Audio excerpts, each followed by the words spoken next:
What's up? Ian from Powerhouse Miniatures, back again with a Genestealer Primus. So it's from the new Deathwatch Overkill box with a Genestealer cult army. I really love the Genestealer cult. I remember back in the day they had that limo thing, and the really old model. I've seen it on eBay a few times of the Genestealer, the Patriarch sat on like a throne.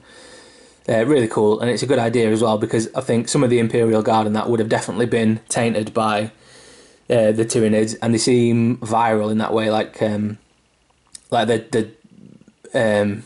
genetics would be sort of compatible with other living races to like use them as hosts and to sort of like, you know, be freakishly mutated with them. And apart from maybe Chaos or some of the Heresy Chaos, were like the Death Guard used to be obviously a Loyalist Legion and were like tainted by Mortarion and everything. In the books, I've been reading The Flight of the Eisenstein or the Eisenhorn, I forget which one it is. Eisenstein, I think. And Mortarion already looks like the Grim Reaper. It's like, you were halfway to Heresy to begin with, mate. You were already fucking there. Like, he's got a hood and skeletal hands and a fucking scythe. Like, come on. I know Horus got like, he was tainted by the warp because he died in the Davenite Serpent Lodge.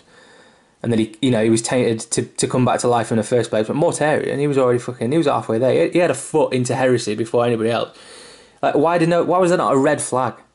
When somebody fucking looked like that to start off with his scythe and everything, that should have been a massive red flag for anybody, even, you know, any of the Imperium thinking about him. He was half evil to begin with, and then as soon as there was the slightest hint of like betrayal, he was like, no, I was there all along. Yeah, fuck you guys. We'll go with Horus. So there it was. So there's Genestealer Primus, really cool. Really, it's like a quick paint job. He's on my eBay for like 30 quid, I think.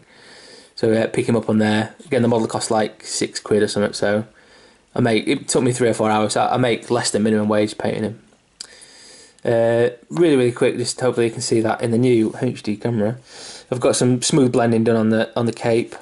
Just classic, like it's Cantor blue and then Calidor sky for the arms. I mixed in Genestealer purple, Xerius purple, and then Kislev flesh to create the skin tone. So it's like a bit of a mixture of you can see there, it's on the head. It's a mixture of like the classic Genestealer colours and then like human flesh, which is obviously what it is, like in the reality of it. And then the scheme pretty much itself is just like the red trousers and the silver. This looks really cool altogether. Really pleased with it. Again, it's for sale on eBay. You can find all the pictures on my Facebook page, which is facebook.com/Powerhouse Miniatures, and then my eBay store, which is Powerhouse Miniatures on eBay. Find me on there again.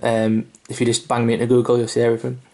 So I've got a full Genestealer cult army coming up. The entire lot from the Deathwatch Overkill box that I should be doing next week. So check back and you'll find a load of them.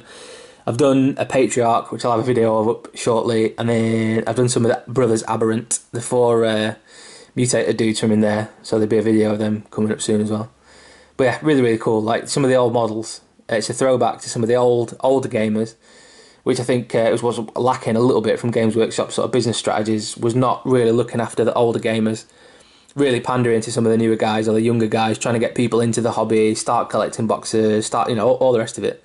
Whereas one of them was like a really good way of getting people into some of the older, like I think it was 2nd edition, maybe even 1st edition armies, where they're revamping them, giving them rules, and the models are cool as fuck. So good all around, and yeah, I'm looking forward to doing them. Some of the cultists in particular look amazing. Like, I think it's the 2nd or 3rd generation cultists. There's like 30 of them. There's like a unit of them that have been on some like mining world and all the rest. They're cool as shit. So really looking forward to doing them. Again, find all these pictures on Facebook, and cheers for watching.